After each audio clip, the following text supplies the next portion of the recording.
पराक्रमाची पराकाष्ठा करीत अर्जुन आत शिरला आणि पाहतच राहिला. त्याच्यासमोर एक नव्हे 21 जयद्रथ उभे होते. कृष्णा, हे काय? खरा जयद्रथ कुठचा? गोंधळून अर्जुनाने विचारले.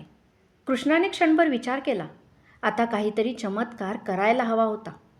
कृष्णाने आपल्या सुदर्शनाने सूर्याला झाकून टाकले. सगळ्यांना वाटले सूर्यास्त झाला. सूर्यास्त कधी होईल याची वाट पाहणारा जयद्रथ मान वरती करून आकाशामध्ये पाहत होता. अर्जुना, तो बघ जयद्रथ! कृष्ण ओरडला. ते अर्जुनाच्याही लक्षात आले होते. त्याने वेगात बाण सोडला. जयद्रथाचे शीर धडावेगळे झाले.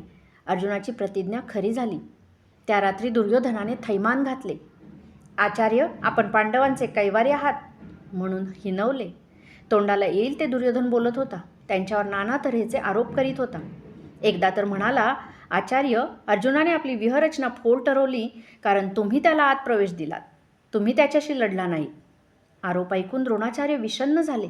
म्हणाले, हे खरे नाही युवराज. अर्जुनच माझ्याशी लढावे लागेल म्हणून बाजूने आत निसटला.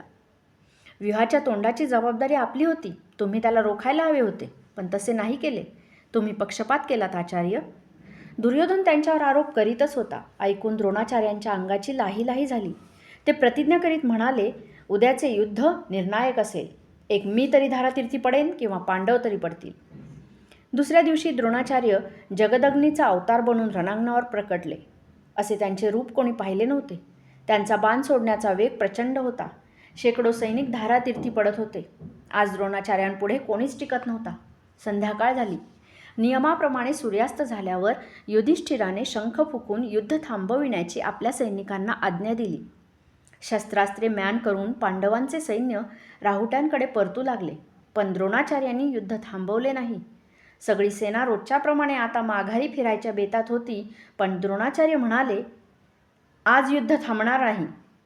काळोखाचा आभास करून पांडवांनी जयद्रथाला ठार मारले, तसे काळोखाचा फायदा घेऊन तुम्ही पांडववीरांना कंठस्नान घाला.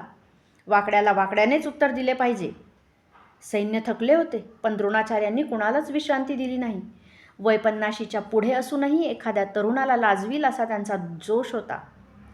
दिवसभर लढूनही थकल्याचे कोणतेच चिन्ह त्यांच्या चेहऱ्यावर नव्हते. द्रोणाचार्यांचा अवतार बघून पांडवांच्या सैन्यात काळजी पसरली. कृष्ण म्हणाला, जोपर्यंत द्रोणाचार्य सेनापती म्हणून आहेत तोपर्यंत निर्णायक जय मिळणे कठीण आहे. कृष्णा, द्रोणाचार्यांच्या वधाची जबाबदारी मी स्वीकारली आहे. द्रुपदचा मुलगा द्रौपदीचा भाऊ धृष्टद्युम्न म्हणाला. द्रोणाचार्यांनी द्रुपदचा अपमान केल्यापासून त्याच्या मनात द्रोणाचार्यांबद्दल सुडाची भावना होती.